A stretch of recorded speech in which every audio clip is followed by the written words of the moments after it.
I'm so excited to have some beautiful ladies join me tonight to talk about something that I feel is very important and is often not talked about enough.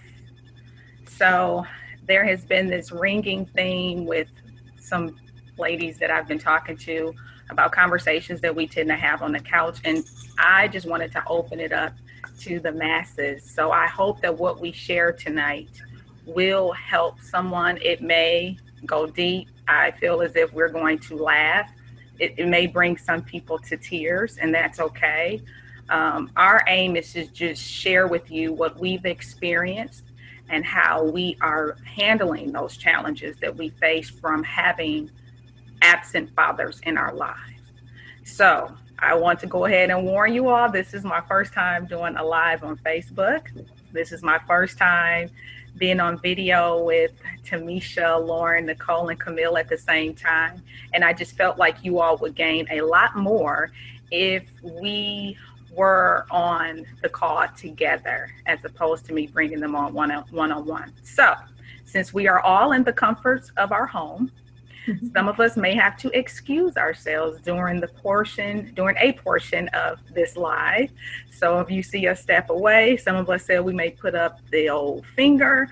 Somebody said that they may do the Randy Watson and exit stage left. However, some of us may have to step away because everybody on this call is a mom. And so we may have a few interruptions. So we're just going to keep the conversation flowing naturally, and we'll just jump in as we get along. So again, I hope that you all enjoy this. We are going to start with our very own friendly neighborhood licensed therapist, Lauren. You can follow her at Comprehensive Wellness. Lauren, it is all up to you right now. Let's take off of mute. Hi, everyone. Hello. Hi. Hello. So when we're talking about, and I always talk with my hands, so I'm going to try not to do that. But when we're talking about fathers, my story is probably common to many people. But I just want to make a caveat, even though I am not the Women's Champ owner. There are fathers who are in the home and also absent. So if you're watching this and you say, oh, well, my dad was there, I will encourage you to at least be open to what you hear, because some may still apply. So with that being said, my story, my earliest memories of my father was he was there. He and my mother were never married, but they both, I always tell people, they both did their jobs well. So I never had that feeling of, oh, I need them to be together. I need them to be in one house. Where is he? None of that when I was young. And so my father became absent middle school.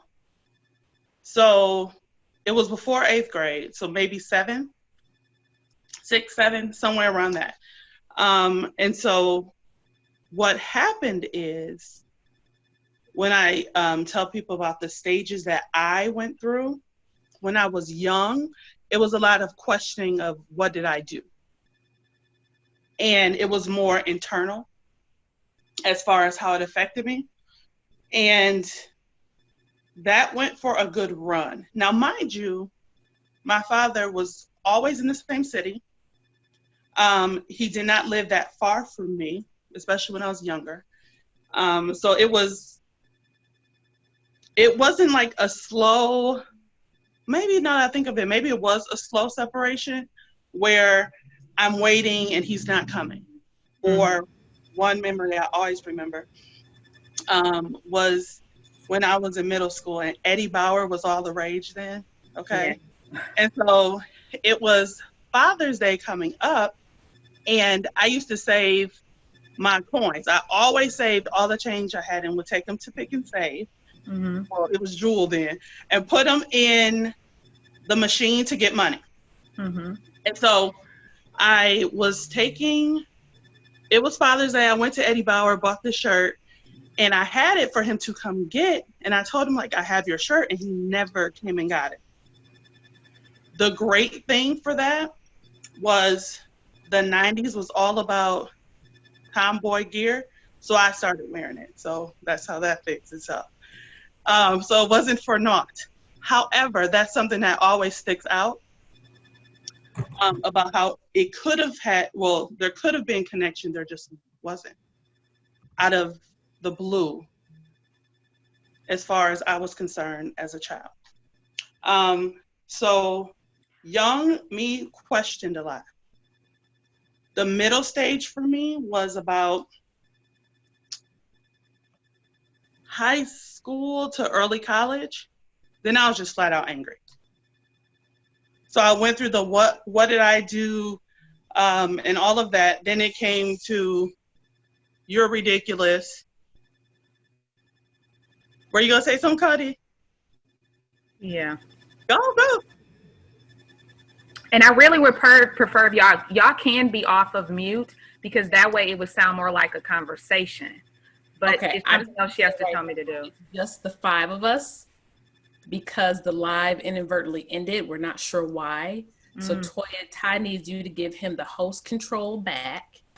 I'm trying to figure that out, and I'm trying to listen to Lauren. I just saw Okay. your message. So we I'm can sorry. always, You We see can pause. the little, yeah, you see the little the little thing over my picture, the same way we did the rename. Hold on once. Hold on once.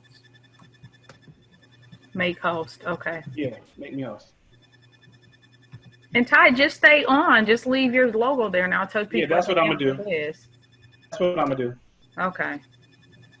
See, I had a feeling that was gonna happen. See, Ty, that's why I was like, I just want to do the Zoom and then just add it to the. it's Nope. okay. We gonna work it. We got it. Really okay. We got it. We got it. So Girl, ain't nobody going nowhere.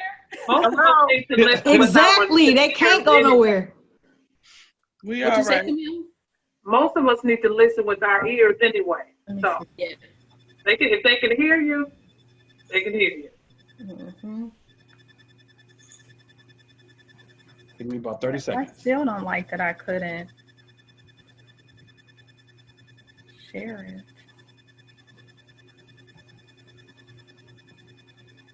Lauren, when you saw, how did you see Ty's live? Because I went under, like, on my phone. Do you see where there's the icon where it's like live videos? And then I went to ReTV. Well, I went to the page okay. and then shared it from there. I did that too. ReTV came up. Okay. Lauren, great intro, by the way. Superb. Oh, thanks. Okay, here you go.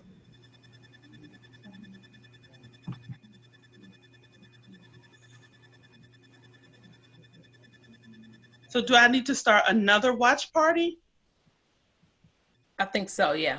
Yeah. Okay. Oh, okay. I don't see his live. I still don't see his live. I don't see it either, Toya.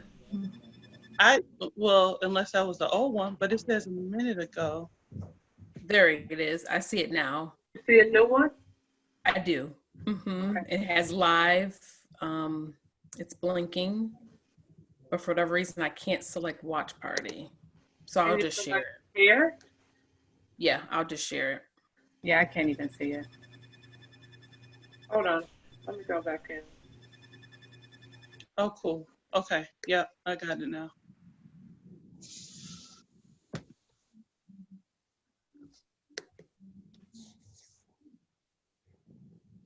Okay. I think I did.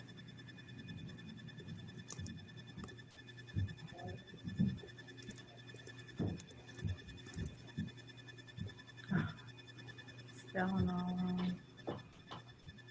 Okay, we're Okay. back. All right, everyone. So sorry about that. We had a few technical difficulties, but we'll jump back on. And Lauren was in the middle of telling her wonderful background. So Lauren, I think we kind of lost it when you saved your coins. Yes. purchase your father's shirt. So can you just kind of like start from there for those that are joining back with us? Sure. So that was middle school again. So that I know was 7th grade. And I saved my money to buy my dad his Father's Day gift. He kept saying he was going to come and get it, and he never did. And I think at that point, that was my last memory that I have of me even like trying or caring to try. So even middle school graduation, high school graduation, my mother was like, if you want to invite him, that's on you. You can do that. So those are my earliest and last, for the most part, memories until when I was going to college. Now, I was running with my grandmother and my mother getting things. And I was leaving soon, and we were going on the plane. And they said my grandmother wanted to see my dad because they had a really close relationship. And he said he was going to come. I'm so sorry. They're saying they still can't see anything. They can see mine. Yeah? Okay. So And there are a few on the RETV page viewing it as well. Okay. Can somebody, and I'm going to do this as well, since I'm looking at my phone, can somebody just wave if you started watching my watch party, since this is my first time doing it, just send me, not just wave, but, okay, Sade says she can see us and you can hear us well. Thank you, Fiera. Thank I you. have 21 people on mine, so. Okay. And RETV has 40. Okay. Cool. Nice. So we're good. So I'm about to go to college. He said he was going to stop by to give me money before I left. We were out shopping. And my granny's like, really, because my grandmother's over the top, which most of the women on this thing know. So she's like, oh, you have to be there. You better show up, blah, blah, blah. And he said he would. And so by the time we got back home, he put an envelope with money in the mailbox and he wasn't there. So mind you, this is during my just at this point anger phase. Yeah. So going to college, finishing all of that, I ended up coming home. I didn't see or speak to him except every year on my birthday he would call me, which was always interesting because even Hold on once, Lauren. I think it is saying no video is playing. Again. Does it say that on your end? Are you able to still see? You can still see? Okay. I just want to make sure that it's still working. For whatever reason, it's going in and out. And as it happens, we're just going to keep on rolling with the punches. yeah. Yep. Keep going. He will call every year. And the last one I got was like almost midnight. And it was like, the message said, well, at least I made it before midnight. So it's still your birthday. Wow. So there are a lot of things, and I don't want to take a lot of time because he also got sick my freshman year of high school. And he was in the hospital, and my mother, my aunts, and my grandmother went to go see him. And because they all grew up together, so they had a background in history. And so they were like, "Are you coming?" I was like, "No, I am not." And so it was a lot of, "Oh," but once they left, "Oh, he really wants to see you," and I was like, "Is that so?" So I found that interesting. So what I did was during the week, I would go see him. I had finals, and he was at St. Michael's, which isn't there anymore, but my high school and St. Michael's were close, so I just took the bus to go see him. And it was like fine, and he was receptive, and then once he was out, it was right back to no contact. So what I think of how that's affected me, because that's what we're getting to, right, Toy? Mm-hmm. There's a few things, because I'm trying to condense it. I got used to being, I don't know if hidden is the right word, but I got used to someone not playing a character on TV that wasn't completely authentic. And the reason I say that is because I had people who would say they spoke to him and he would say I was doing fine and I didn't even speak to him. Wow. And so at his funeral, I had someone who came up to me and was like, oh, he was so proud of you and he talked about you all the time and blah. And you're trying to, because I was raised well, and I often say that to people, and they say, you're so nice, and I go, nah, depends, but I was raised well. So I know how to do certain things in the right moment. And so they're telling me all of this stuff. He talked about you, and you did this, and they knew what college I went to, and they knew what I was doing, and it blew my mind. Because I was like, how? Mm-hmm. How? Because when he passed away and I was told to come to his house, I didn't even know where he lived. Oh. So it's very, I got used to, and this goes a few different ways, but just other people knowing all these great things about you, but what was given was not the same. So when people say, oh, he loved you. Well, I view love now as action. Mm-hmm. So when people say, well, he loved you, and I would go, okay. Because what you're telling people paints a wonderful picture, but what I'm experiencing is completely different. So it's helped me kind of navigate what's important to me and make the guidelines of what I think love is and relationships are and this, that, and the other, which got really tricky because I would be very dismissive of men. Mm-hmm. It's nice if you're there, but I can take you or leave you. Or it's like you're saying something, it's like, sounds nice. And that's not a way to, what'd you say? Which pulled from your experience. Correct, which isn't a way to interact with people in general, not a healthy way. Right. So I have to go, when I say it's been at least 2 decades of working on that, being healed from that rejection. Mind you, I have siblings on my dad's side, and he never told me I have siblings. I found out about my first sister. Well, I only have one sister and 2 brothers. But I found out about my sister. Take this. We lived in our neighborhood. They lived, I'll talk to Bisha, excuse me, but where Crawley's was on that street, where the ramp is when you're going up, Keith? Yep. Towards Crawley's. Mm-hmm. They lived on that block. I found out about her because my 2 younger cousins were riding their bikes. My cousin on my dad's side was over there. And my cousins on my mom's side knew one of my cousins on my dad's side. And she must have told them, or they had that conversation. They're all the same age group. And they came back and told me, you have a sister.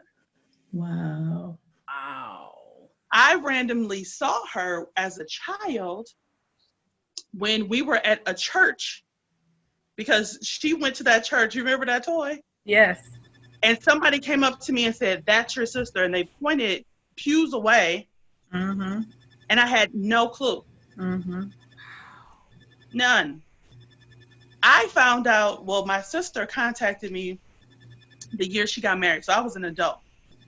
And she contacted me on Facebook and said, I always saw your pictures at my dad's house because I had it was a painting of me that he had done when I was young. And she was like, I would always see your pictures and like, I know who you are, blah, blah, blah. Can you come to my wedding at the end of the month? And I'm like,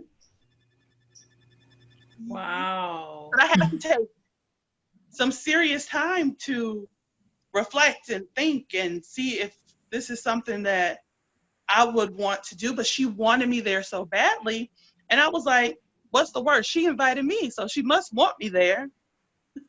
Get to the wedding, a young man is standing next to one of my uncles. I speak to my uncle, like go past the young man, speak to him like, oh, how are you? Because I haven't seen him in a while, blah, blah, blah. Go sit down. He comes to me and goes, you know that was your brother, right? What? Huh? Wow. So Lauren, up until this point, you're thinking you just have the one sister? Correct. Wow. Wow. But I even think that whole wedding piece, I think that as a child, as a teenager, as a young adult who's still developing mentally, emotionally, and socially, it's not that you don't want to come to the wedding by way of your aunt. You really feel like, I don't want to invade his space because apparently he doesn't want me Don't in his want space. me there. Mm. And that is a huge part of that's woven into who I am as an adult. Yeah. If I get any sense of, oh, you want to hide me, or you're not completely open, or we cool Right. on the phone, Okay. but then you Right. switch it up in person, when I tell you, it will be a wrap, and I will excuse myself. I will not wait for someone to disinvite me. Absolutely. I'll Yeah. go, Yeah. thank you, we're done. Right. Mhm. Meet the brother. So then I walk back to the brother and I go, I'm so sorry. I didn't know who you were.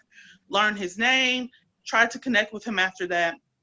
Moving on, my father passes away when I'm 26. The week of the wedding, my uncle comes and goes, have you heard of so-and-so? I had another brother. Wow. And it's like, no, who is that? And I said, well, here's my thing. Get him over to this house before Friday. That was the wait. I said, because I'm not doing meet and greets over a casket. And I meant it. Because all of that was a whole interesting experience in the first place. Yeah. Too much. So it's like, you're learning, but these people knew about me.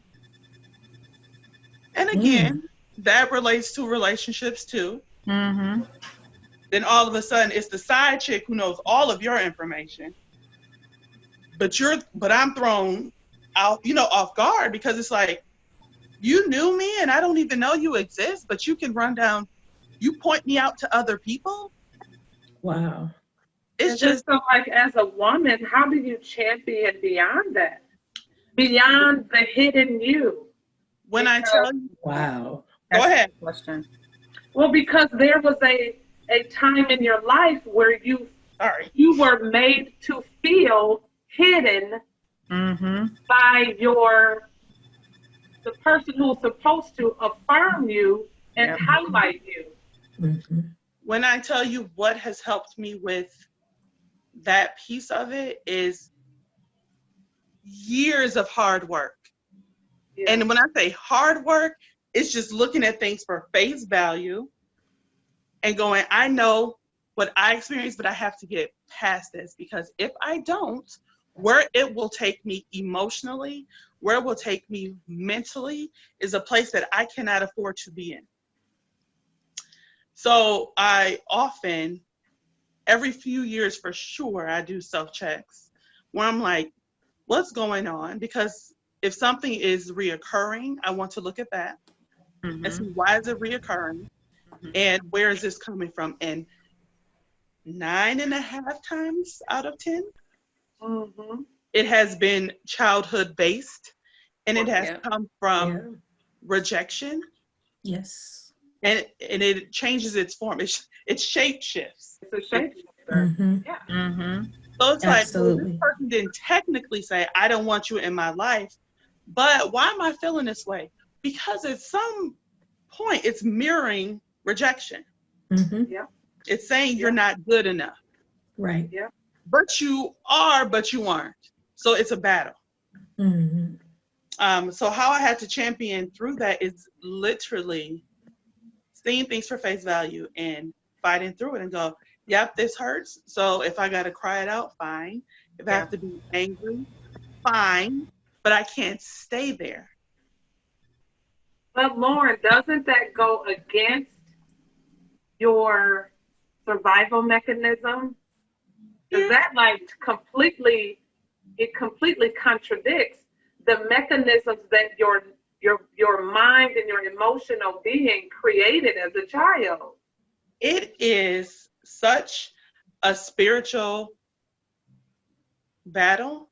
And I say spiritual because we think things happen to us physically, but when you have something counteracting what you innately want to do, Mm-hmm. for me, that takes it to a spiritual realm. I understand everyone doesn't agree with that. But for me, it takes it to a spiritual realm because now my flesh and my spirit are competing. And what I had to do is, again, usually things that I want to do, usually I have to see if it's serving me in a healthy manner. Because sometimes you do need to cut people off. That's true. Yeah. Mm-hmm. Sometimes you And your do need to sanity. go, nope, you do not have access to me. You do not have access to this part. Yes, what I do, I was telling Toy the other day, public figure, I have to interact with people, but some things are just for me.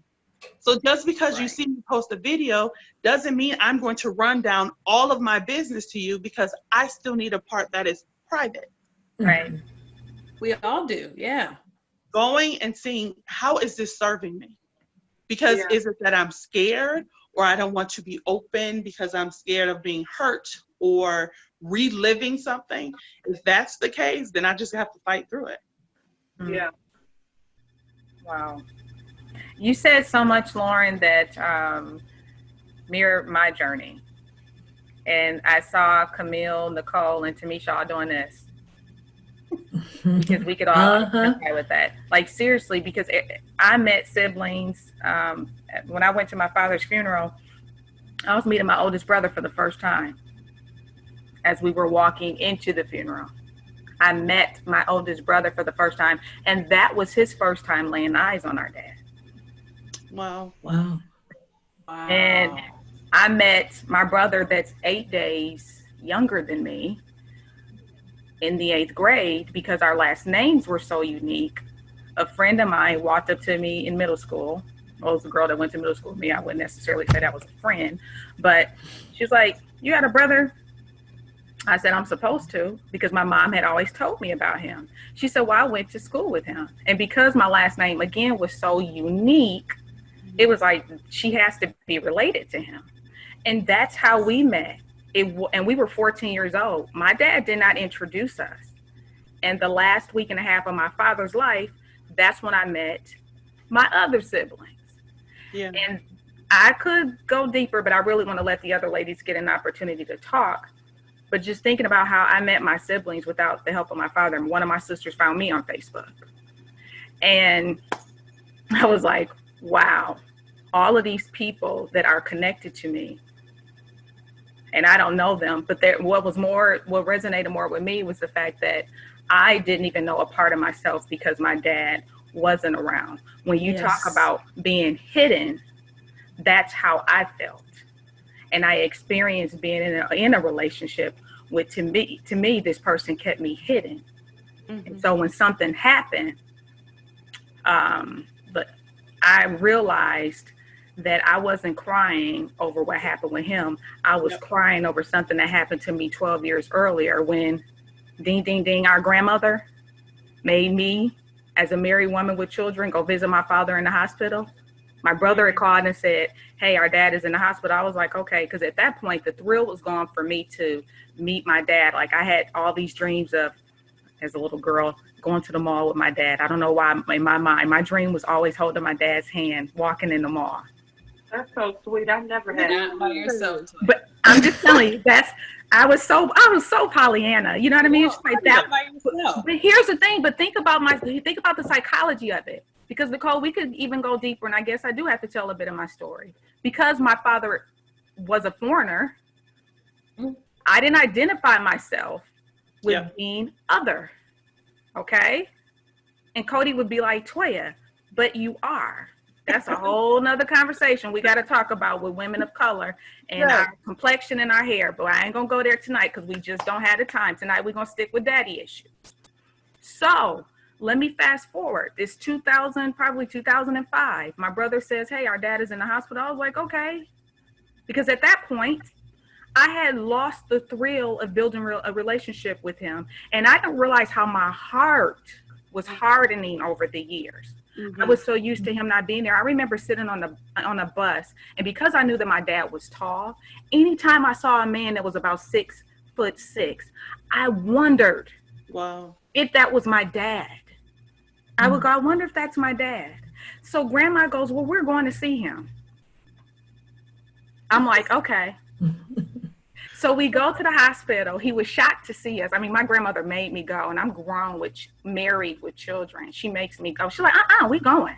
So we walk in. He was shocked to see us. And you know how your grandmother is, Tamisha. You met Granny. Just Yep, I love Mama Ty. Just loving all on him. I'm looking at her like, this is not. Baby boo. Baby boo. Whose side are you on, lady? We all supposed to be baby. Right?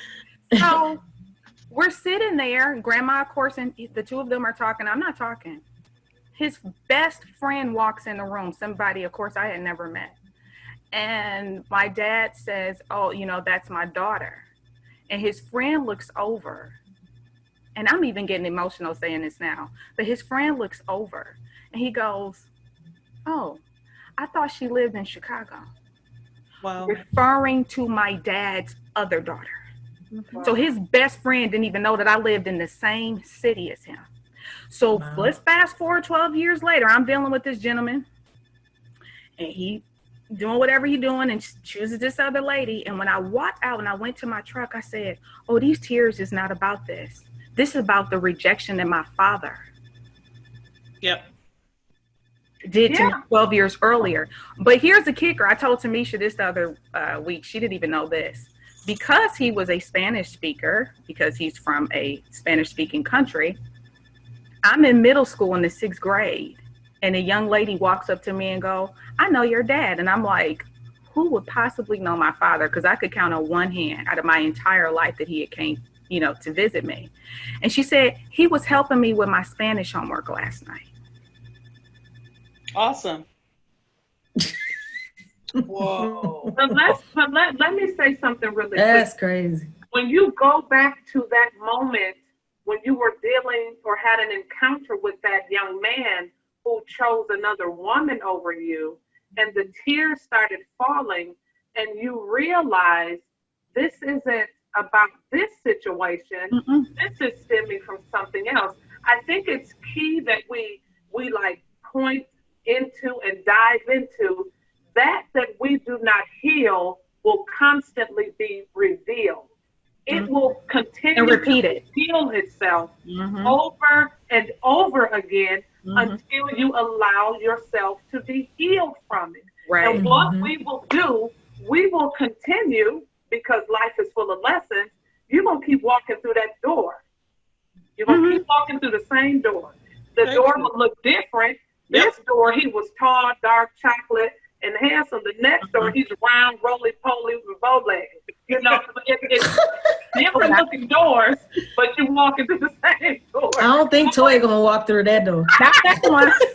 Nobody. Lord, Randy Watson. But listen, it will continue. It'll, like Lauren said, it'll shape-shift. Yeah. Because Absolutely. God is trying to get you to heal. Yeah. But you know, the thing is, what I'm grateful for, because a lot of times that's the thing, Camille. Healing is painful. And that's something that we have to constantly remind ourselves. Healing is painful. Sometimes, let me tell you this, you already know. I talk about this all the time. And especially because majority of my audience is women, and I wanted men to tune in because I felt like y'all need to understand us better. We can dress it up, baby. You can have on the baddest shoes, the baddest dress, all of this, have all of the hair, whipped, what have you. But you are just masking. You're putting tape, bandages on top of you. Won't even allow yourself to heal.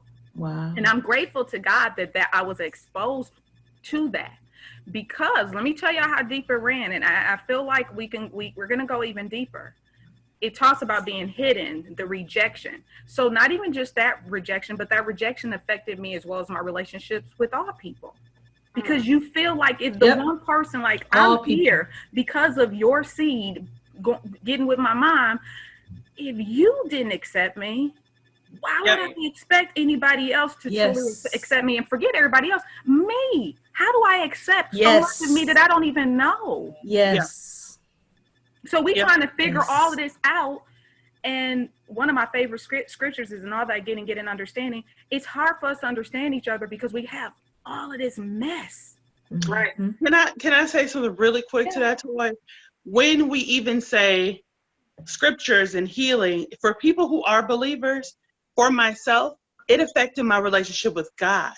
So when people Absolutely. would say, just pray, Yeah. oh girl, just Absolutely. how? Because if I have a heavenly Father who knows all and sees all, and he is there for me, and he blah, everything that God is, naturally I'm going to relate to a father Yes. like my natural father. Yes. Yes. Well, Yes. if I just came to you just to ask for something and you put money in the mailbox and drove off, then I'm going to have a very narrow view of who God is and can be through my healing process. So it's going to take me a little bit longer because I'm going, well, how? That's going to be the majority of it. You're going to hear all these things that people say, which are true as to who God is, but it's that connection takes a lot more work because of your natural experience. Nicole, Camille, Tamisha, which one of you want to go ahead and chime in? Y'all been the Amen corner. We want to hear y'all story. I'll go. Okay. I'll go ahead. I talked about some of this at the initial Women's Champ event, but I was named after my father. My name is Tim Isha. My father's name is Timothy. So I was named after someone that I did not know. And the circumstances in which I was born out of wedlock as a result of adultery. My father was separated when he met my mother, and without going into any detail, they were in love, had a relationship. He was a minister, but when you love someone, your relationship flourishes in a different way. You want to express love in a physical way, and that's what happened, and I was a result of it. At the time, it was crucial for whoever was in the church to apologize to the church if they fornicated, and as a result, there was a pregnancy. So there was shame associated with me before I was even born, because I was a product of sin, of a form of fornication. So I was hidden for a while, and my mom met my dad when she went to college in Mississippi. And when she was pregnant with me, she was afraid to go home. So she moved to California with my oldest aunt. And my oldest aunt had major surgery and needed help around the house. So she said, well, I'll use that as an opportunity to go help my sister and to have this pregnancy. So my mom and my dad had a discussion, and they were like, we can start a new life there in California. So that's what the deal was when I was born. Not too long after I was born, there was an opportunity for my dad to be pastor of his father's church, which is his dream. So he was instructed by some elders to return to his wife, and that would increase his chances to become pastor of this ministry. Long story short, he told my mom he was going to go back for a little bit and then get this church, and then my mom was going to go back with him, and they were going to be together. We were going to be a family. It didn't happen. So not only did he not get the church, but he stayed with his wife. And my mom waited a couple years for him and decided when I was about 3 or 4 to let go of that relationship and move on. So my earliest memories was like sitting, waiting for my dad. I talked to him on the phone as a little girl, and he would always promise to come see me. He would always tell me how much he loved me, and he's not ashamed of me. He actually planned to have me. So he wanted to have a baby with my mother.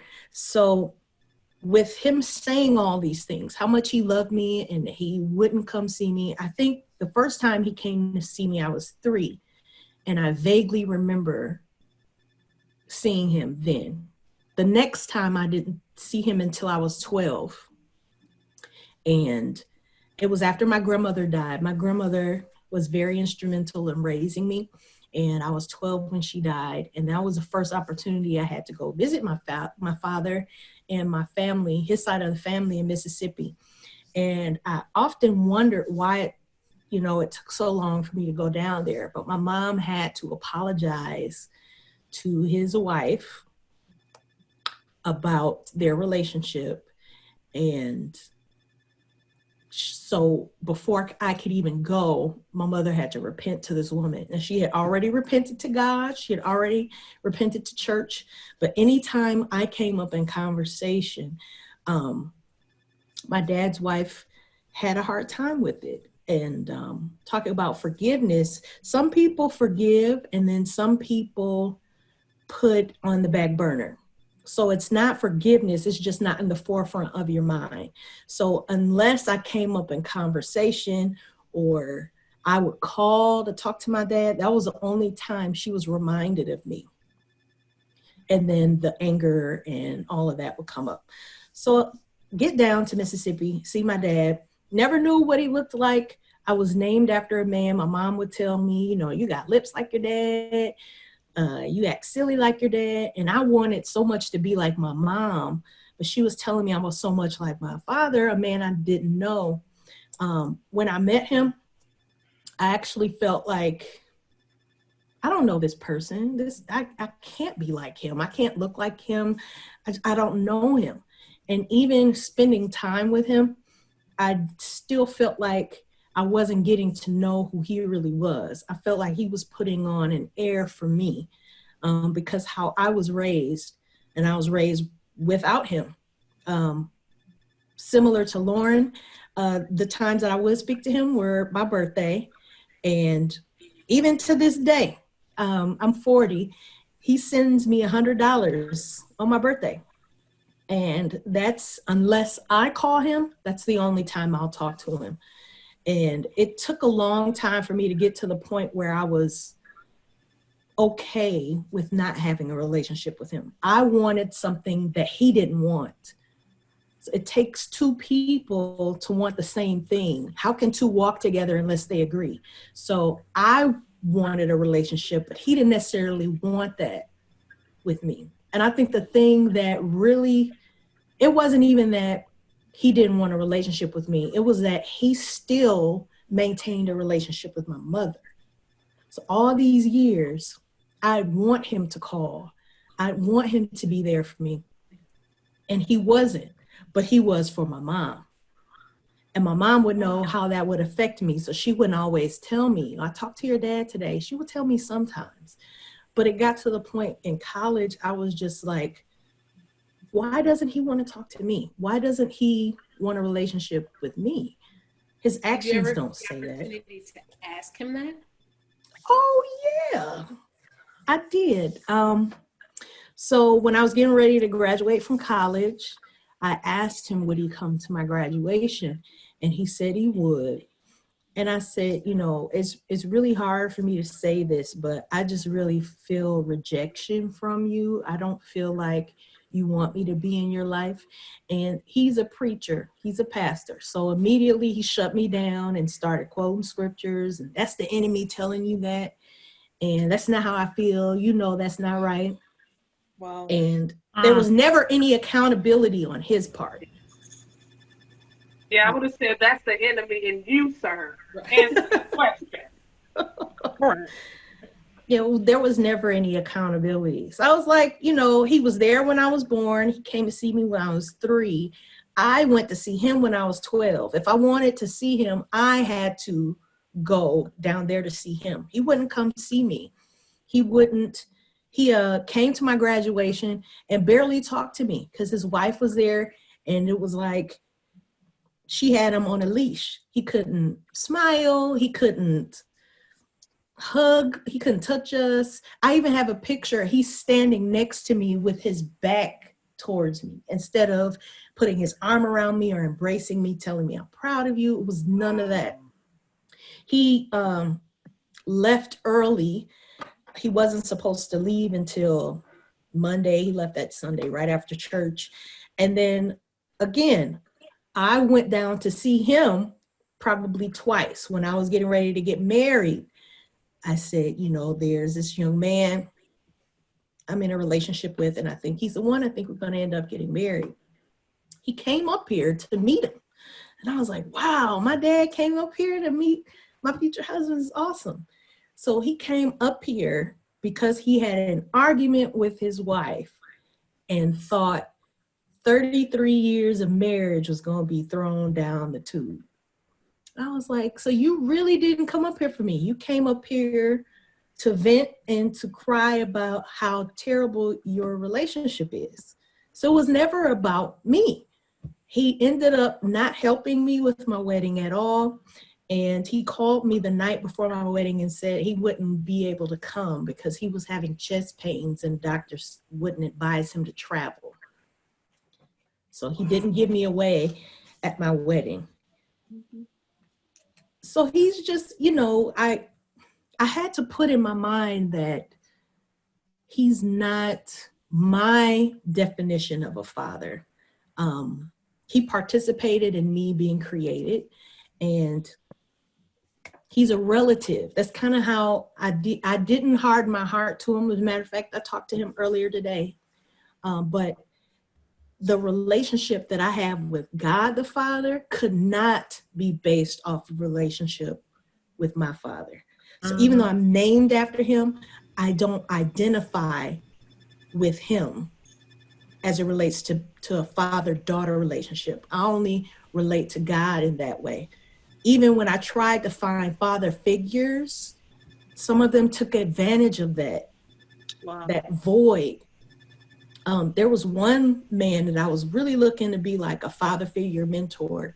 He became attracted to me and wanted to have a relationship with me. I was like, you're old enough to be my dad. What do you?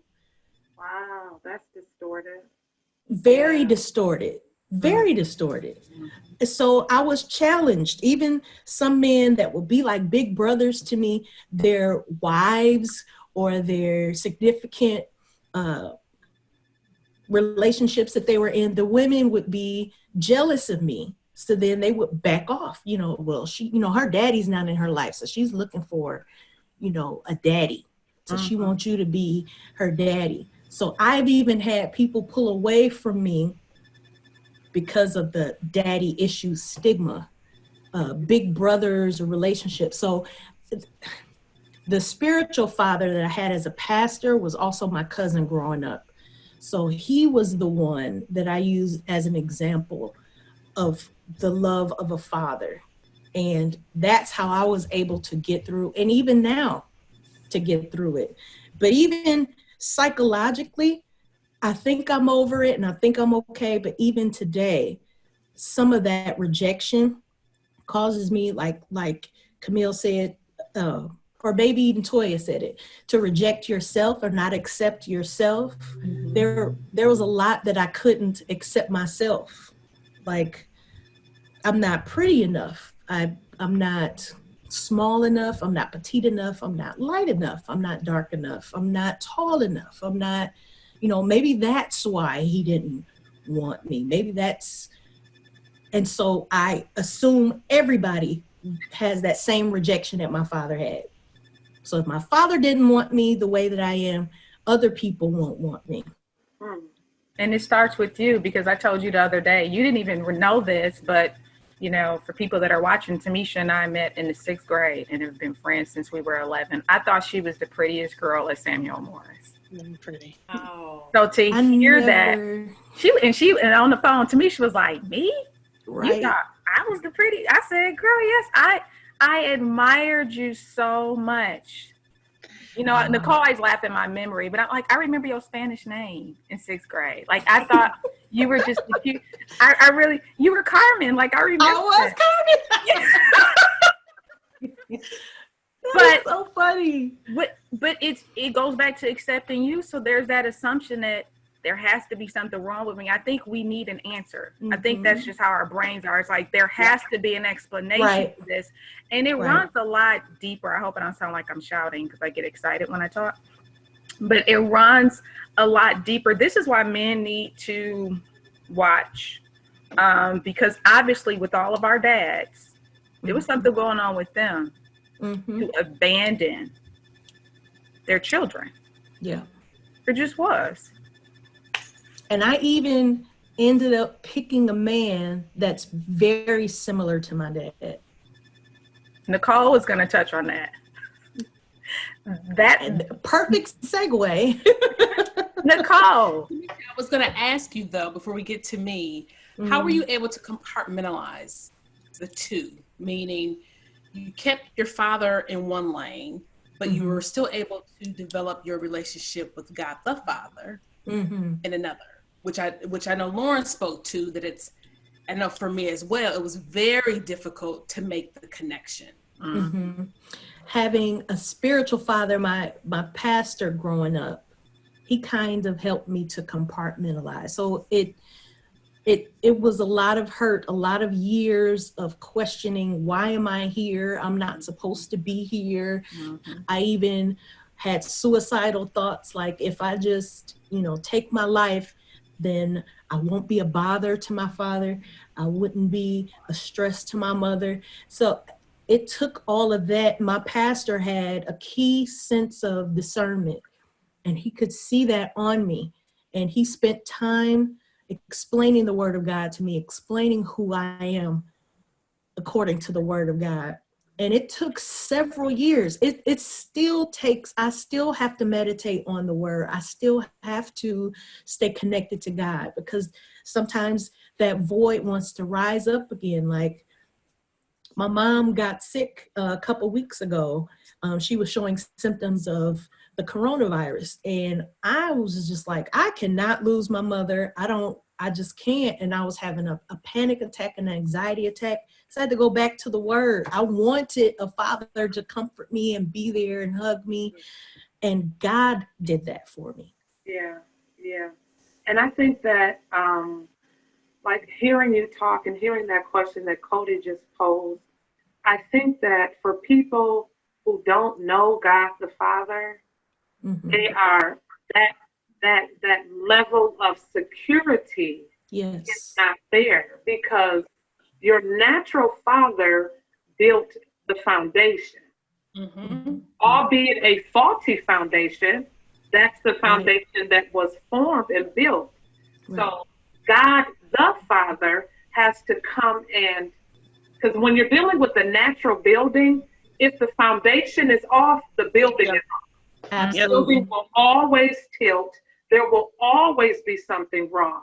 But when you add God the Father to the equation, he has the capacity to do the construction while you're still standing. Yes. Yes. He does. It's ongoing. Agree to allow him to do the construction. Oh, there you go. Right. There you go. Because he won't go against our will. So if we're not willing to do, quote unquote, Lauren, the work, he'll be hands off. There you go. Until we're ready. And one of the big things that I always talk about is accountability. That's why it's important for us to surround ourselves with people that will challenge us in our thinking, because I feel like the more, like now, there are just certain things I'm talking about at 40 that affected me when I was 6, affected me when I was 11, 12, 13. I can talk about those things now. And some people, again, may not even realize why they are behaving in the way in which they're behaving. Like you said earlier, Lauren, and I don't know who probably has jumped on because we had all of those technical issues going on, but you could have had a father in the house physically, but wasn't there emotionally for you. Right. He could have provided for you. You had a house, you had all the fly clothes, but there wasn't any connection there. And so for those of us to not have the physical part and the emotional part, it can, for me, I didn't realize how cold I could actually be towards men because I felt like y'all don't care. He didn't care. Right. So you don't have any feelings. So no matter what I say to you, you're not going to break. You're a man. Right. You know what I'm saying? So it affects us Can I differently. say this before Cody goes?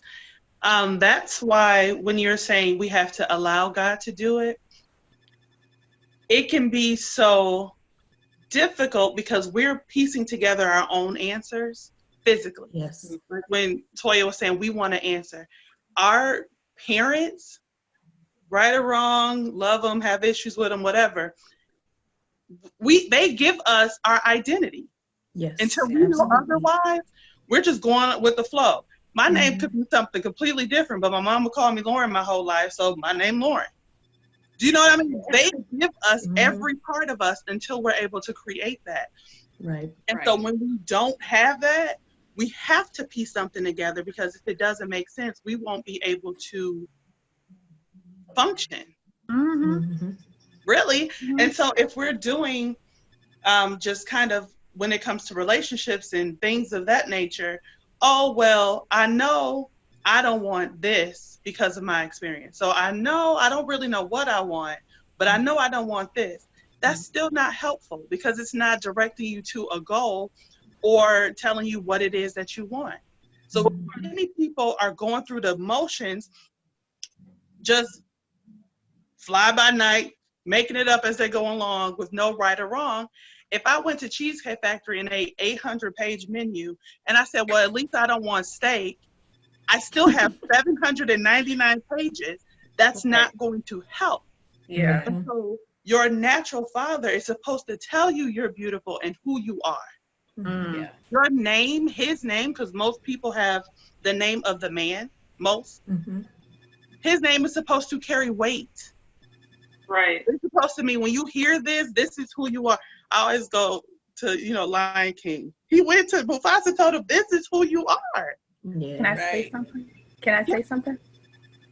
When you said name, and I knew that this was going to happen like this because now it's like another memory just popped in. When I was in the hospital having my first child, and mind you all, for the record, I've always spelled my last name wrong. My last name is not B-A-L-D. My last name is B-O-L-D. But I chose to spell my last name that way because it was my personal protest to someone that rejected me. I didn't even know that it was that deep. My last name is Archibald. That is on my birth certificate. But I have always spelled my last name Archibald. And my brother would always say, Toya, that's not our last name. I was like, I don't care. This is how I'm spelling my name. So when I was in the hospital having my first son, I was like, I'm not giving him a last name that I have because I didn't know anything about that part of me. I had no relationship with my father. So I was like, I'm not going to give him that name. I asked the lady in the hospital, I'm 19 years old. I said, can I give my child any last name that I want? She was like, yes. And I gave him my grandfather's last name to help his name be carried on. That's deep. Yeah. When you talk about a name, and I purposely misspelled mine because my father rejected me. So how old were you when you made that decision to misspell your last name? It was brought to my attention my freshman year.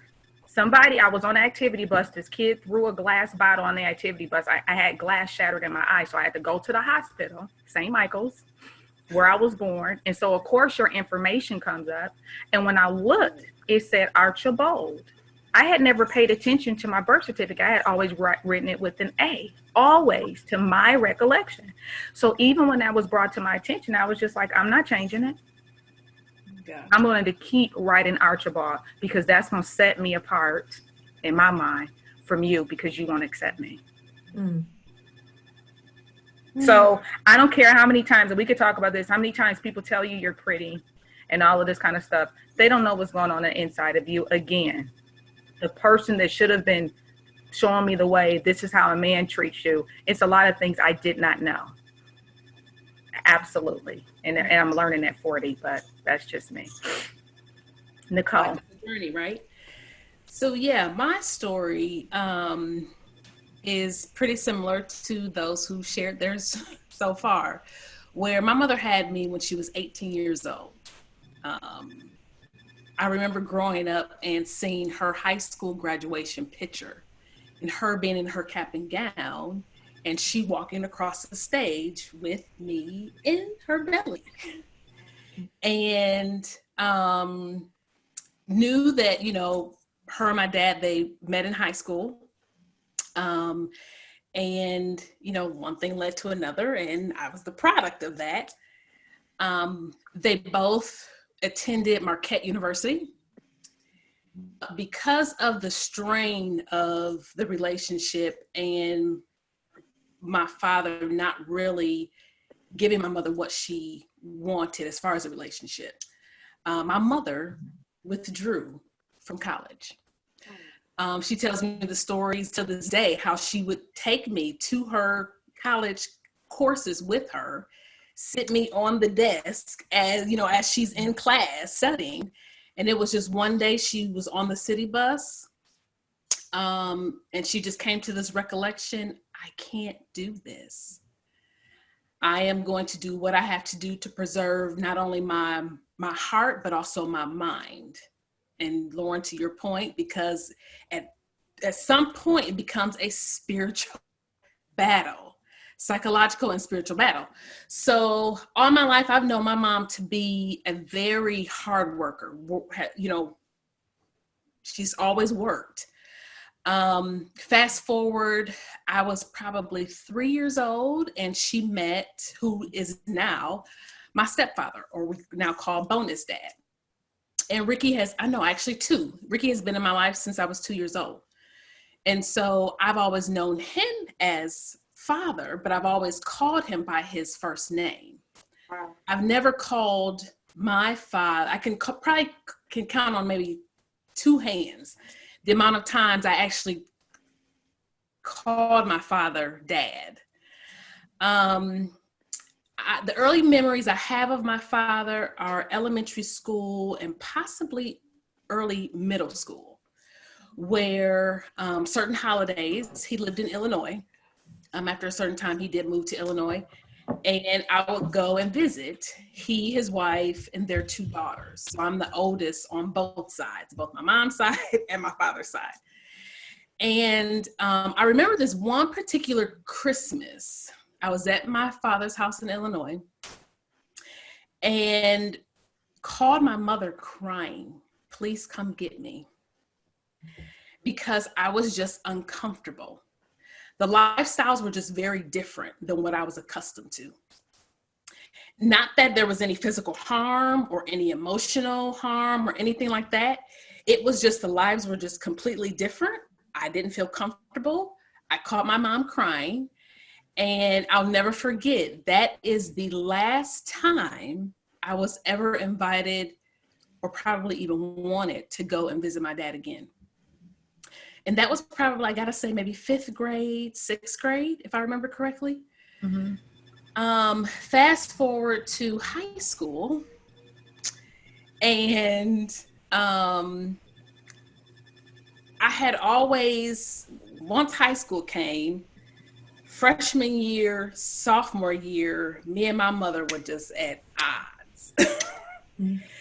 And that's just that, you know, tween your teenage age group where, you know, female hormones are going, and I just did not like her. And y'all know mamas.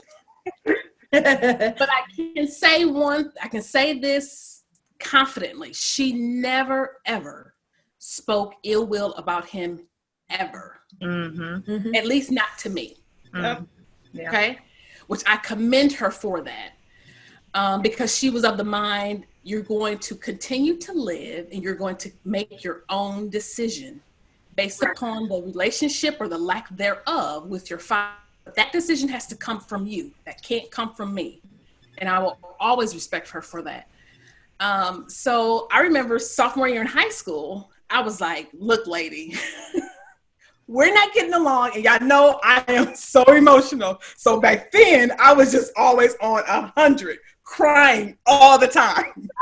And so I went to her and I said, I'm going to find my dad because I just think it's time for me to go and figure out the other side of me. And y'all I did that too. Y'all know that's me, right? You were such an after school special. I love it. Like, Absolutely. she is so. This is perfect. So, of course, she said, okay, I'll contact your grandmother. We'll see, where we can locate him, because by this time he was back in the Milwaukee area.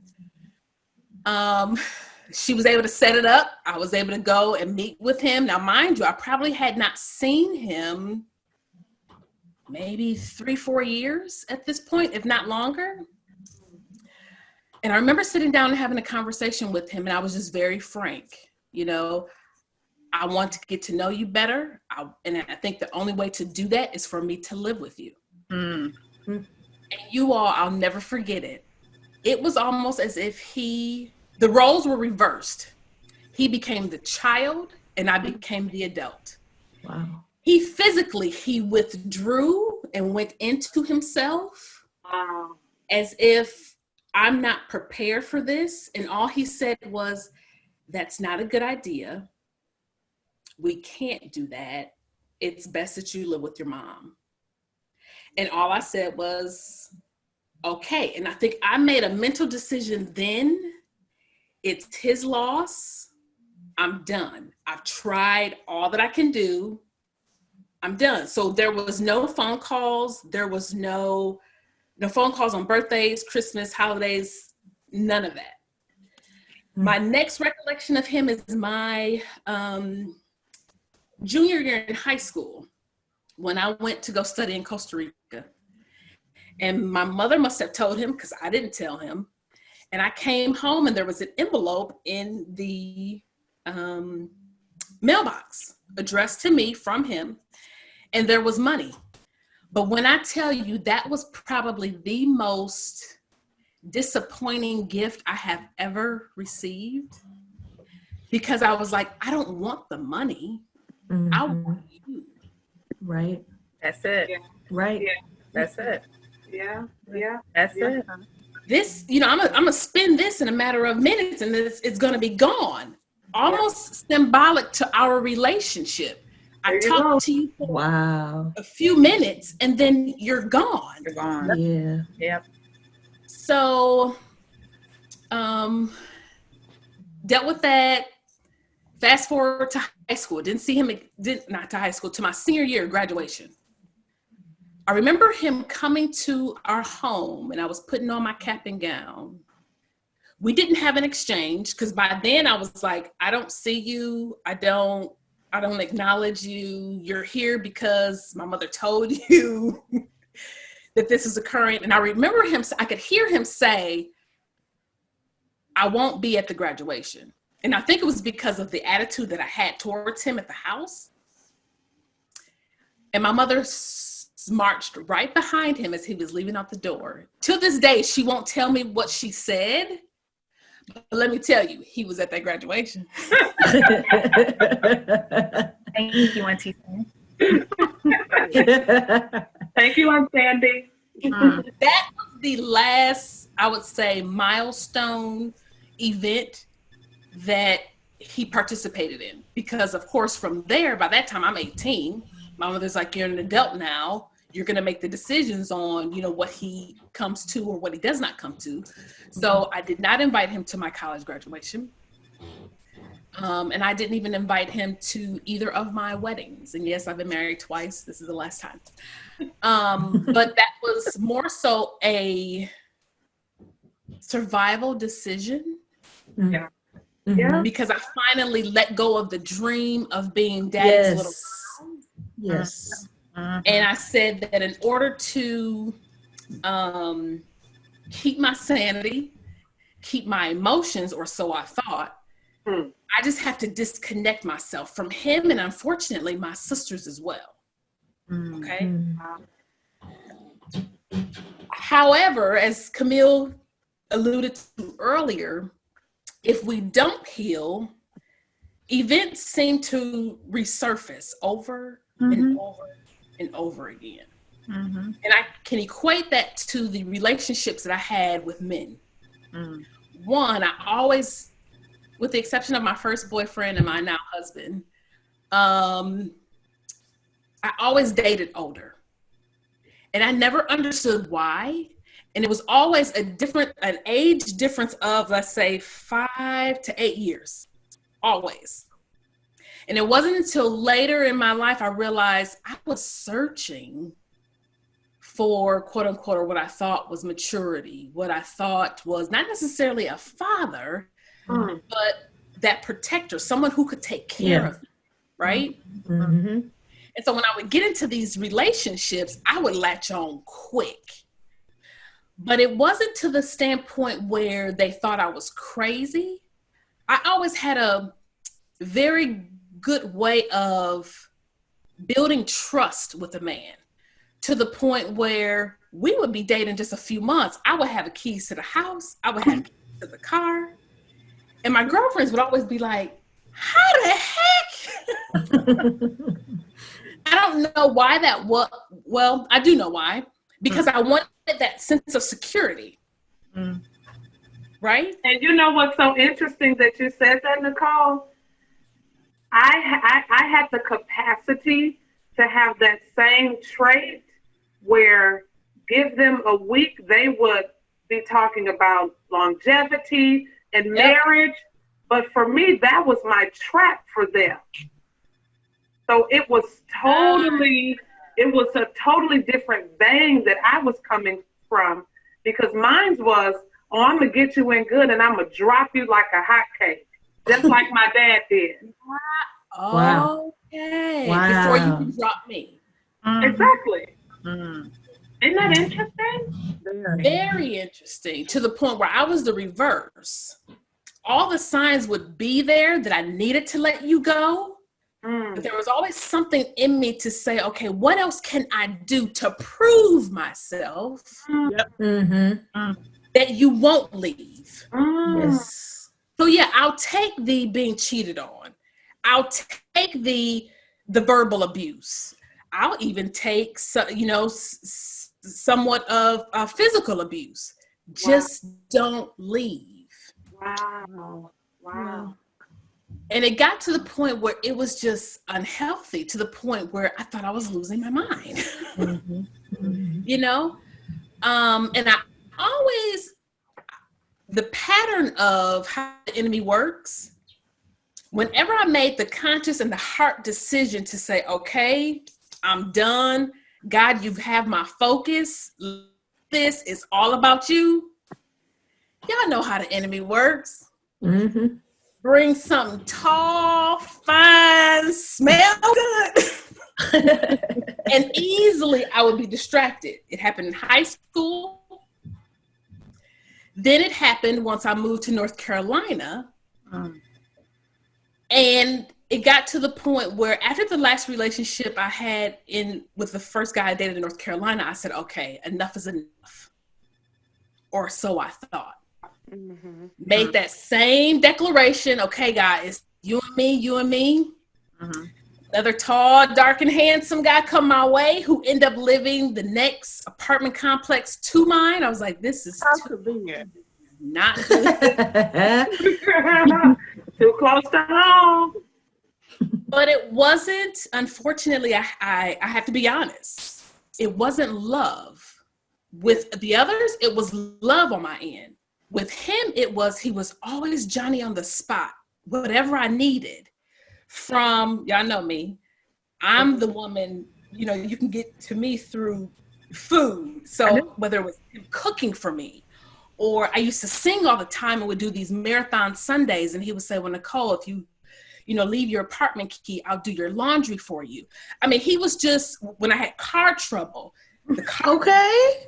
I never had to ask for much. My. And knowing my love language now is gifts of service, it was like, oh, you're meeting a need. I don't necessarily love you, but I like this attention and I like the comfort and security that you bring. Yeah. Well, ended that relationship.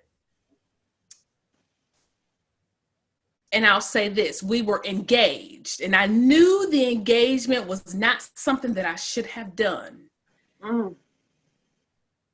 We were engaged. He cheated. I called off the wedding. By the time I called off the wedding, everything was paid for. Wedding paid for, dress paid for, venues paid for.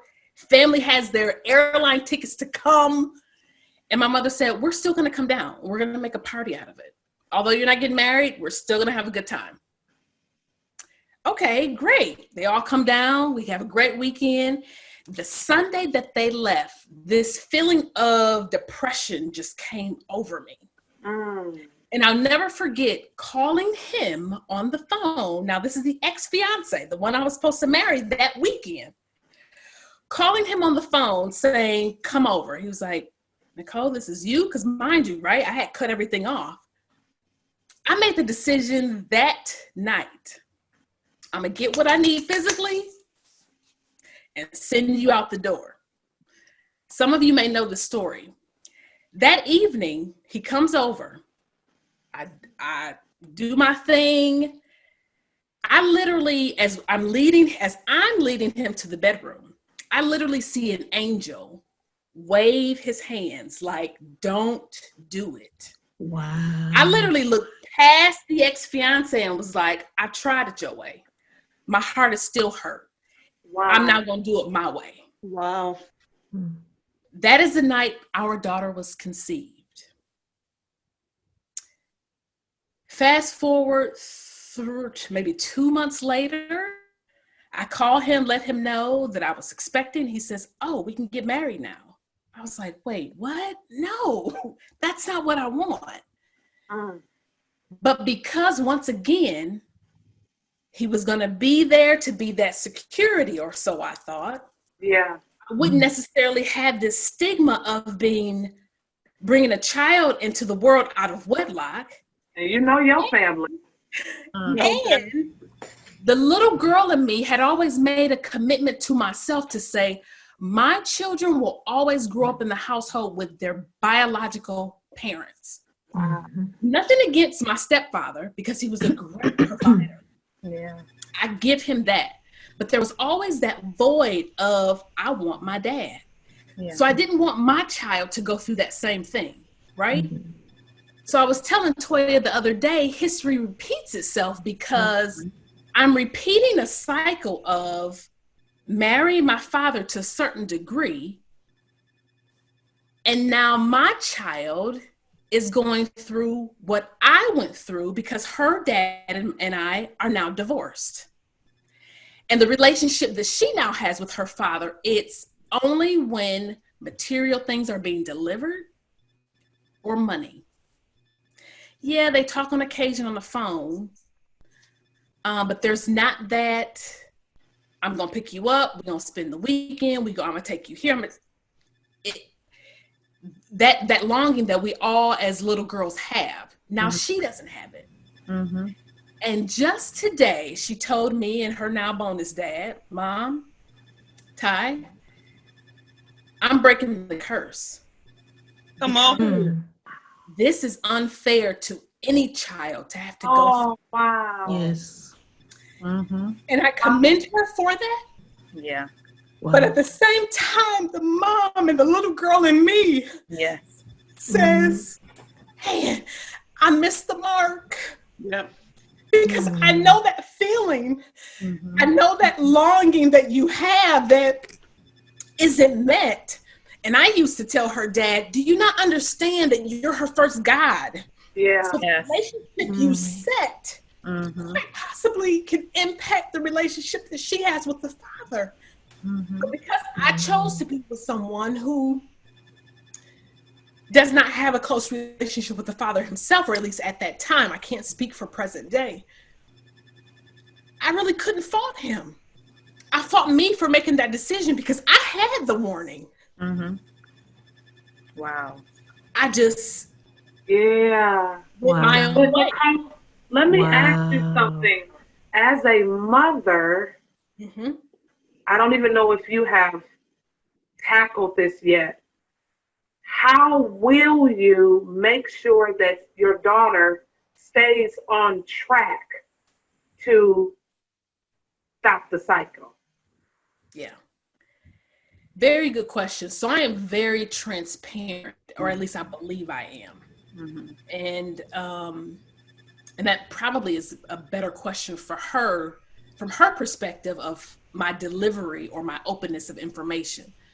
But I try my best to be very transparent based upon the age that she is. She's 14 now. So there's not much that I leave for question because you're in high school now. I need you to know the truth. You know, it is what it is, right? Yeah.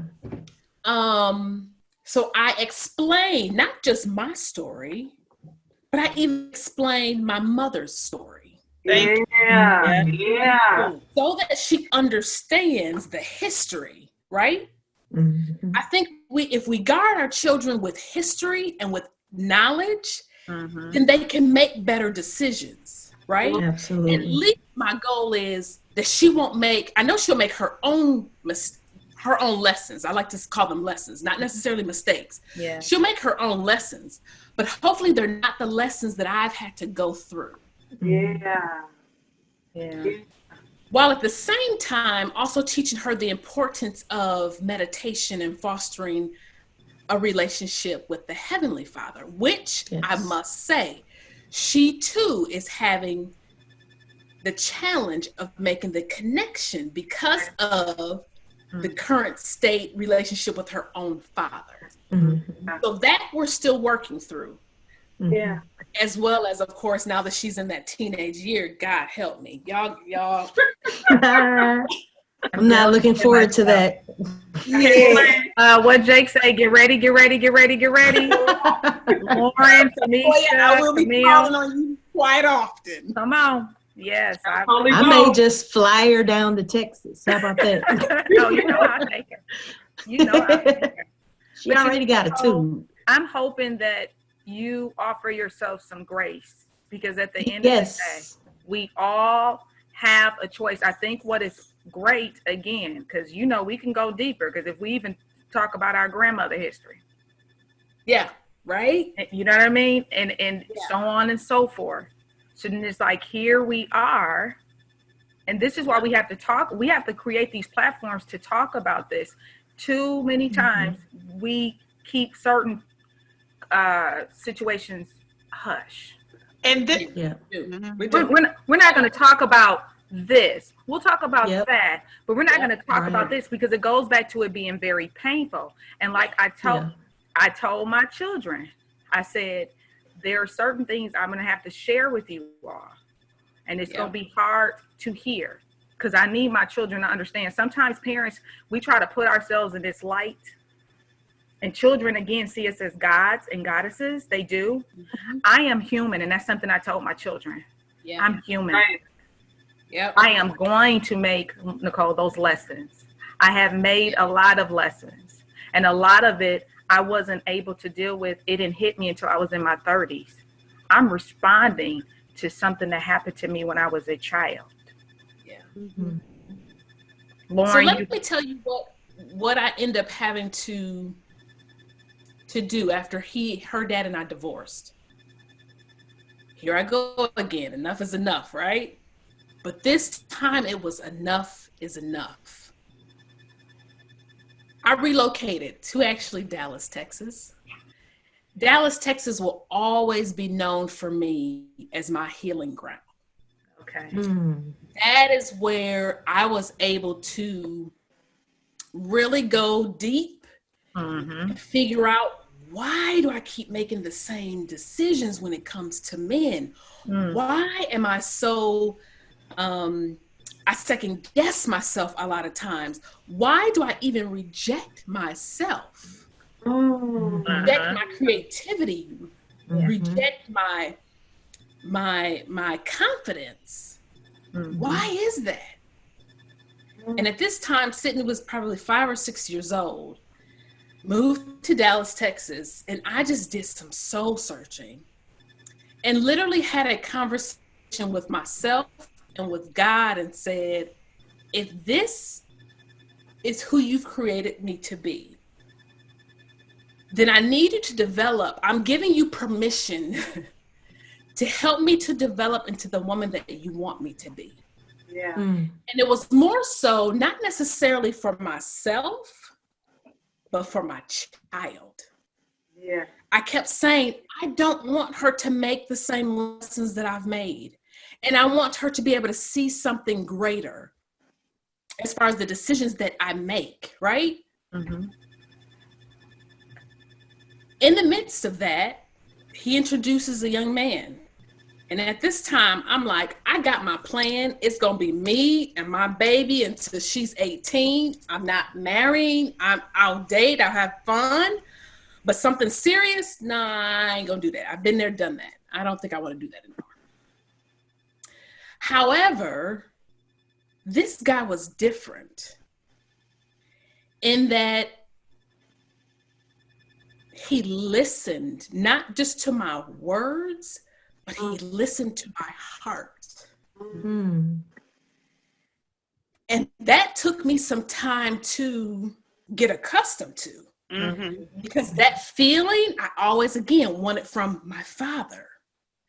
But this is somebody who doesn't even really, who one is, for the first time, younger than me by 5 years. Hey, Stella. And I will also say, shorter than I was accustomed to dating. See, Lauren? There you go. Don't try it. However, he spoke to the heart. Yeah. He, even in my rejection of him, said, okay, you're rejecting me. That's fine for now. It would be that way, and that would burn me. I would like get so upset.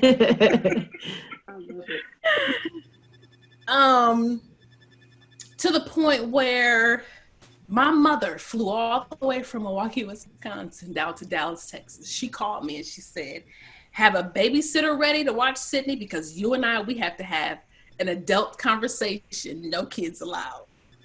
We went out to dinner and she says, what are you doing? And I said, what? I'm living me. I'm doing me. You're in Dallas, Texas. There's no family here. Granted, we have friends who are family, but no blood family. You have a man who adores you, who's flying from North Carolina to Texas every other month. Not only does he adore you, but he accepts Sydney as his own. What else do you need? And I just said, I'm just afraid of making the mistakes again. And I don't want to hurt him. And she says, do what you need to do the work, but don't let this opportunity pass you by. Wow. Because it may not come back around. Yeah. Wow. Yeah. That's that accountability, Nicole. Yep. That's somebody not being afraid to tell you the hard stuff. Yeah. Because you would have chosen fear. Yep. And self-preservation. Yep. Yeah. Which I you had have been trained to do. You know? But you know what that is so interesting, because what we think is self-preservation can turn into missed opportunity. Absolutely. Yeah. and does more harm than good. Yes, It In really the does. long run. it does. Because you still are not dealing with you. Yeah. Yeah. So Because needless to say, I did the work. I'm still doing the work. And I can tell you that. But it was a good decision. Yeah. At least from the standpoint of Sydney is able to see a man who's not her birth father, but who loves and adores my dirty draws. And that is what I need her to To see. expect for herself There it is. and nothing less. That's right. Mhm. yep. And less, nothing less. That's good stuff. Can I say this really quickly? When you were saying you can't deal with yourself, like you're still not dealing with yourself, it made me think of when you said you felt like you were losing your mind at a time. And in my head, I said, because you weren't who you weren't yourself. You were who you had to be. And that's two totally different things. Mm-hmm. When we can't figure out who we are, you are losing your mind because it's not you. There This you is go. And when you're in you know, when you add on to that motherhood, no. That's a monster. you know what I That's a mean? monster because you know, as a mother, we will almost put up with anything You will. for the Yeah. for the protection of our children. You will become the silent sufferer, is what I call it. Mothers will choose to be the silent sufferer. It's like, if I have to bear this, and this goes back to some conversations that Camille and I have had, because I was accustomed to adjusting to any living situation. Any living situation is like, oh, this is what I'm dealing with. This is easy. I've been hit with harder stuff. So you adjust. But you're teaching your children to settle. Absolutely. Under the guise of, I'm staying in this to, you know, have this, again, image. A lot of people are doing it, Nicole, Lauren, Camille, and Tamisha.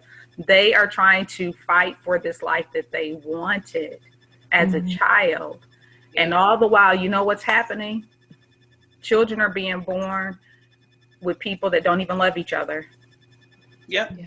Like, it's just, there are these cycles, and it's not just women. It's the guys too. Oh, absolutely. Absolutely. It's the guys too.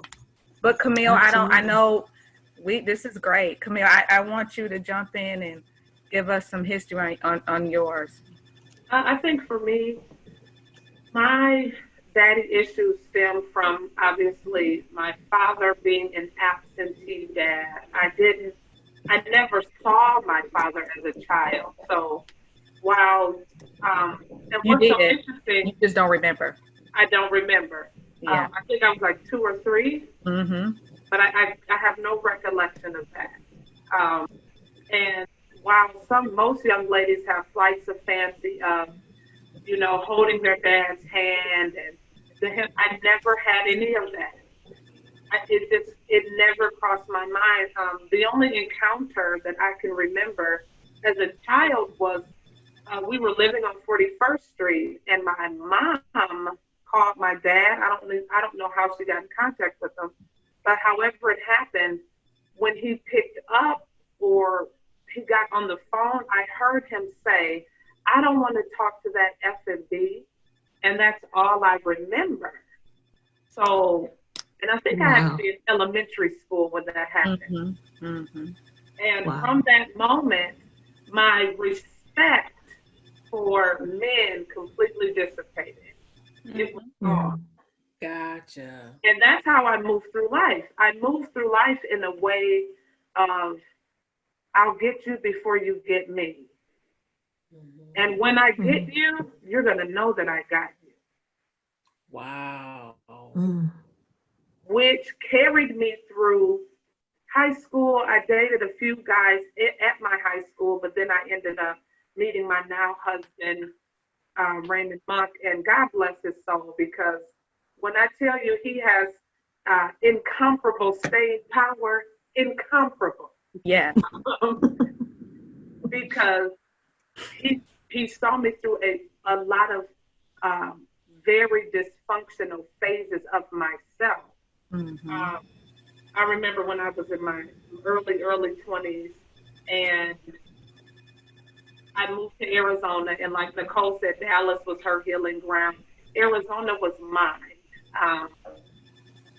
I thank God for Arizona because you know how you never want your past to find you? Thank God I did what I did in Arizona, honey.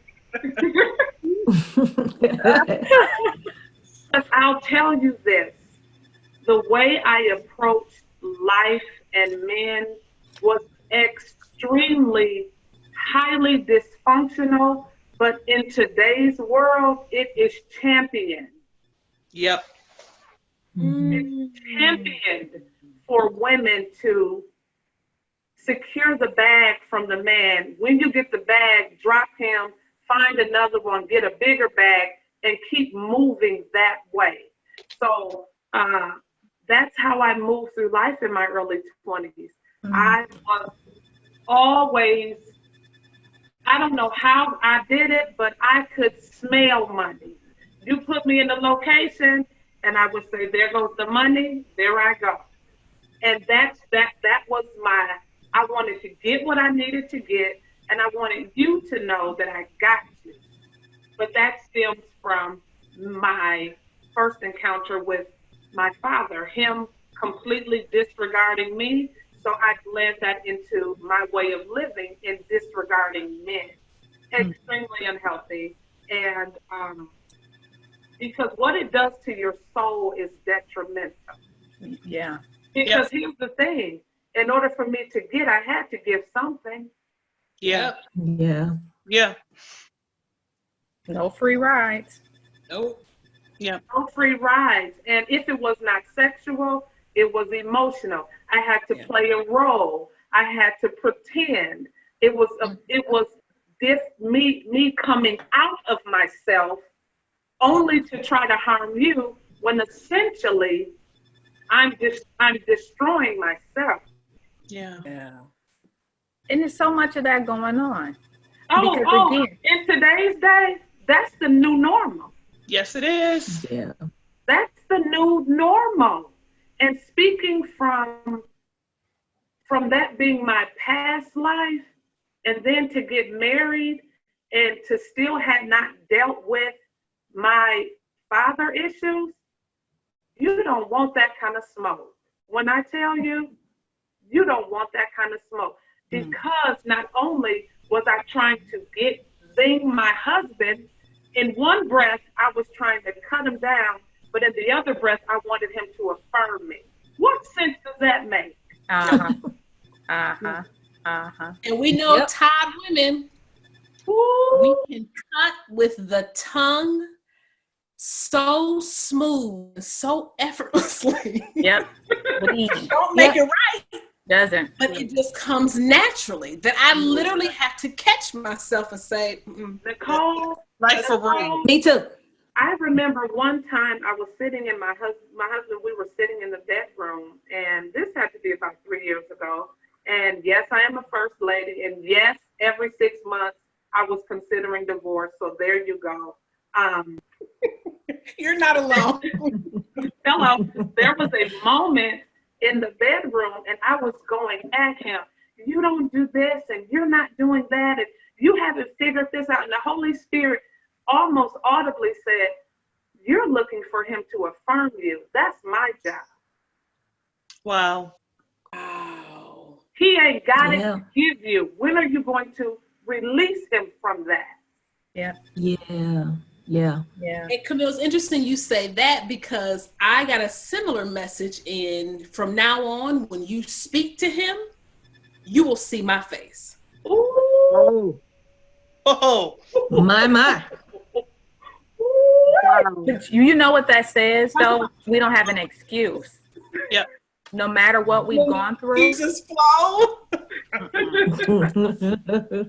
There is no excuse. And even going back to our natural fathers, now, what is so interesting, I never longed for a relationship with my father, but when I turned 31, the Holy Spirit out of nowhere said, try to find your father. And I'm thinking, why?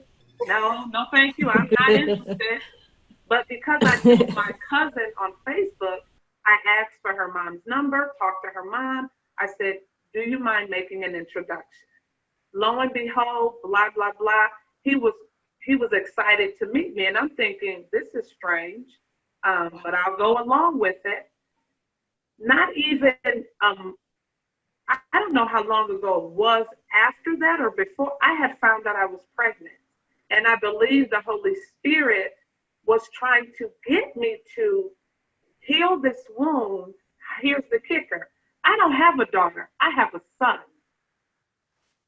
Heal this wound so you do not infect your son with your virus of hating and disrespecting men. Yep. Oh, wow. Because of how it would have affected him with women. Yep. Exactly. And the cycle would have just kept going. It's because the thing, again, and I'm going to keep saying this because oftentimes men think they're good. And I know a few of you may be watching. I don't even know what the numbers are.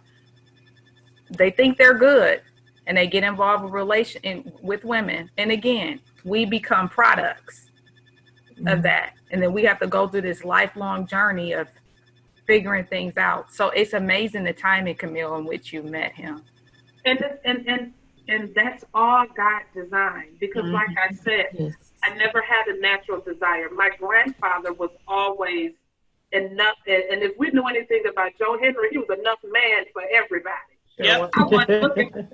I didn't have that longing desire, but God knew that you're going to be birthing a child, and I need you to be healthy and whole when this child comes.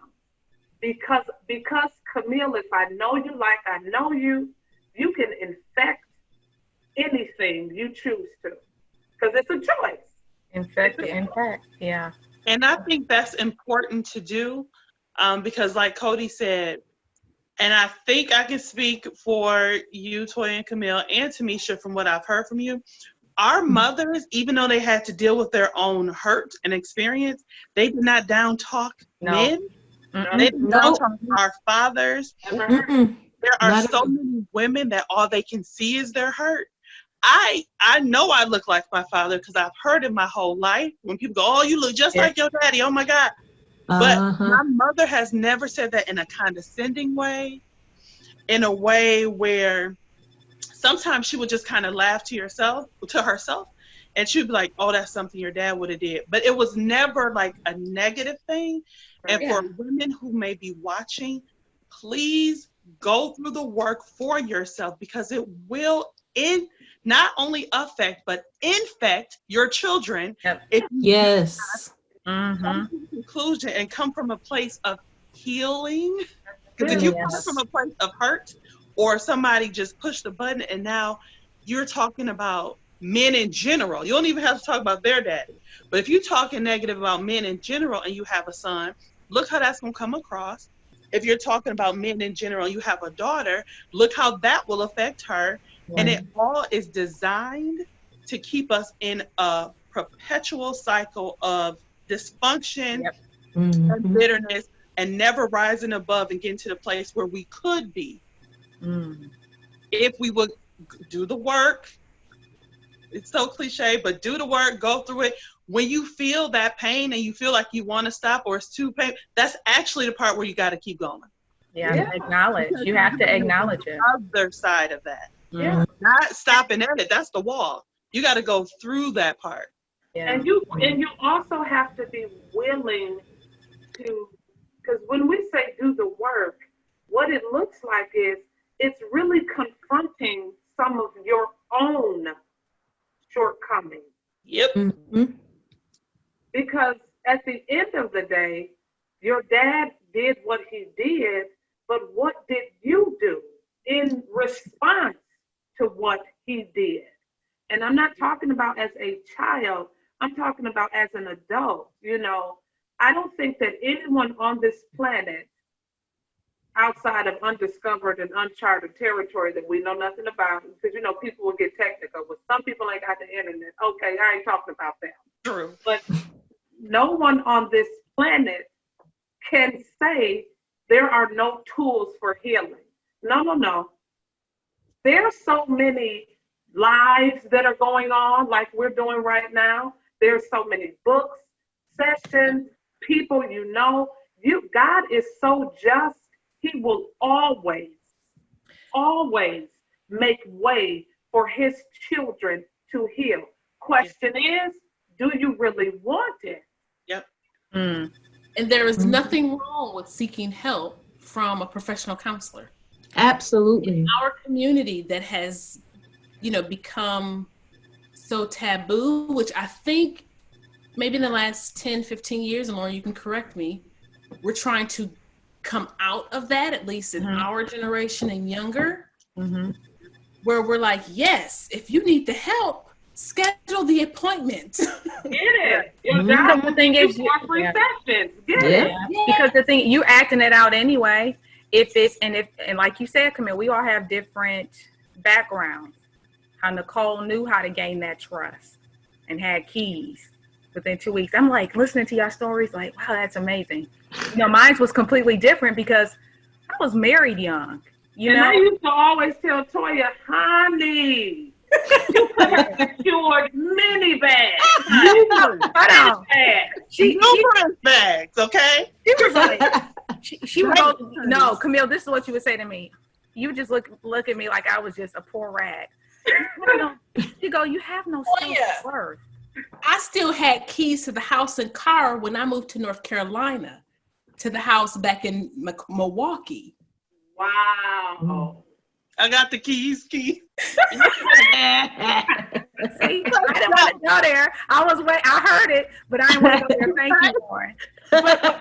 But here, because I want everybody to know, because some people have jumped in later, Lauren is a licensed therapist, and her page is Comprehensive Wellness. And that is so important because, again, it's showing up in the way in which we treat each other. Yeah. Now, that's a whole nother, conversation that we have when we talk about our community not getting help, because we haven't received help since slavery ended. That's a whole, since it ended, right? Seriously. And so we were the help. We literally were the help. Listen. Don't start, Tamisha. And so now we have all of this stuff going on in our community, hurting women, hurting men, getting together, having children, trying to figure this stuff out. And I just feel like it's never too late. We have to start the conversation somewhere. And it starts with people like us being willing to talk about it. If you notice, we went on here to bash our dads. No, we talked, and we could have gone even deeper in the conversation, but it's like, this was my experience. And Tamisha, as Camille was talking, I thought about those synoptic gospels, how you said she and I are like the synoptic gospels, because the thing is, the difference between Camille and I knew a sibling, mind you, remember, I met my first sibling at 14, who would be in conversation with my father. Wow.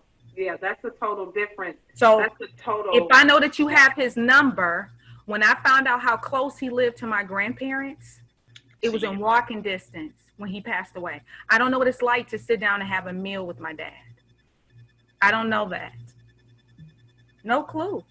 I do. It's very awkward. Very awkward. Anyway.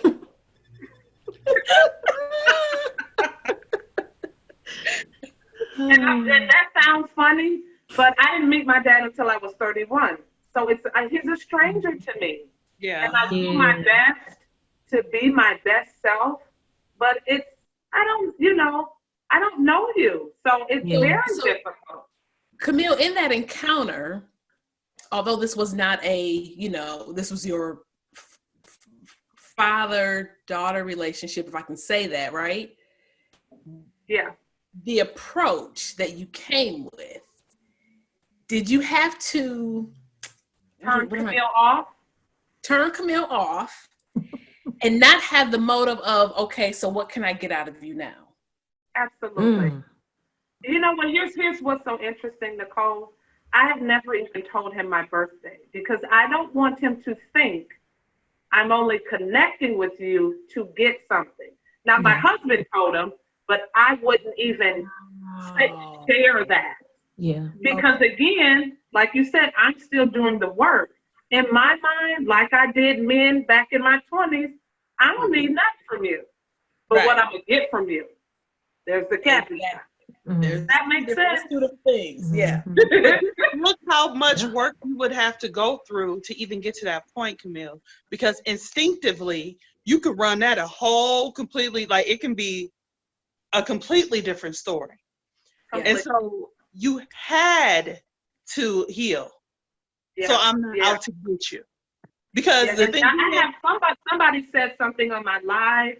Percival Jenkins, we know him as Curtis. He said, "Well, for me, sometimes it's easier to bury the hurt." Now, this is a man saying that, you guys. Mm-hmm.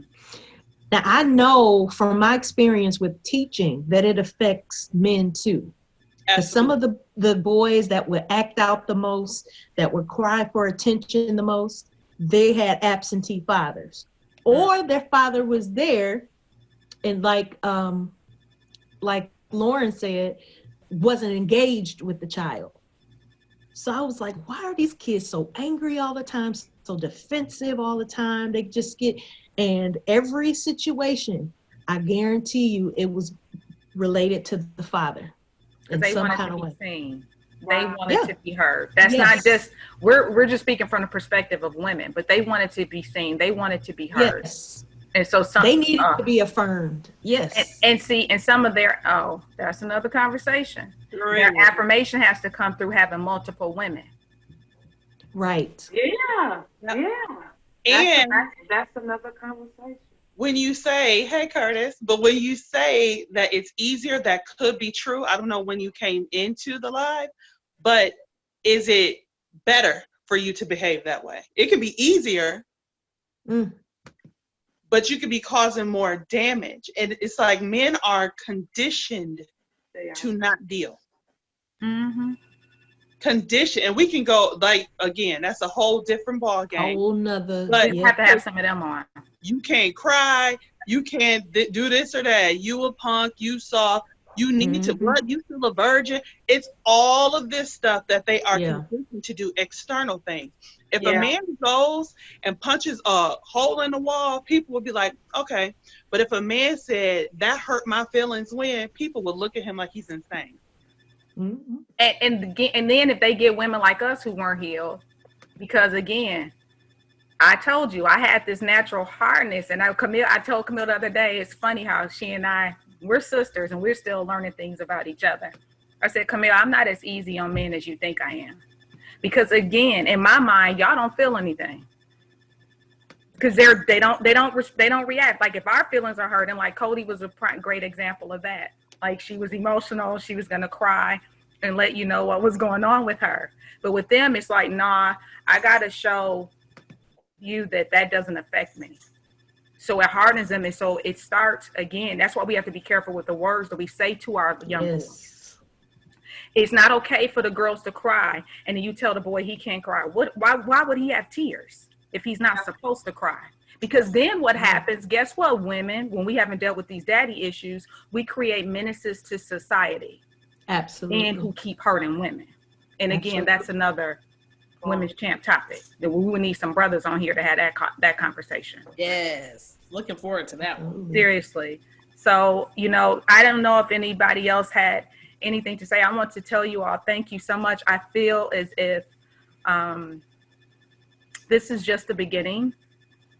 And I want to thank, I don't know who you are that's looking. I know there are a few people on here, but this is just the beginning. I want to thank those of you that hung in there with us and watched. I want to tell you thank you. As I feel led to bring certain topics, we will bring them to you. But I want to thank Camille, Lauren, Nicole, and Tamisha for being so willing. And although we had a few glitches at the beginning with our technical issues, we hung in there. And I just thank you all for sharing your story. Is there anything that you all want to leave our audience with, those that are still with us? The only thing I want to leave is, like, I think the recurring theme throughout the night is do the work. And if you don't know what the work is, you can reach out to any one of us, and we would be more than willing to to give you at least some beginning steps on what that work would look like. But I'll speak for me. I don't have time to play. So if you're not ready, do not inbox me. That's for me.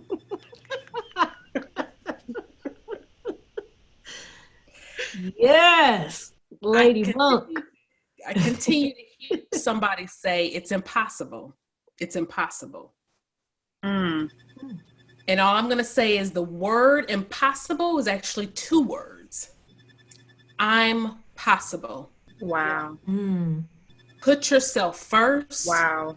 Yes. As Camille said, and as we all said, be willing to be transparent and do the work. But trust me, on the other side of that, the joy of being able to heal and have a fulfilling life, Mm. don't Yes. cut yourself short. Yeah. You Yes. deserve out of anybody else, you deserve it. Yes. Yes. I like that, Cody. I'm possible. Possible. Yes. That's a shirt.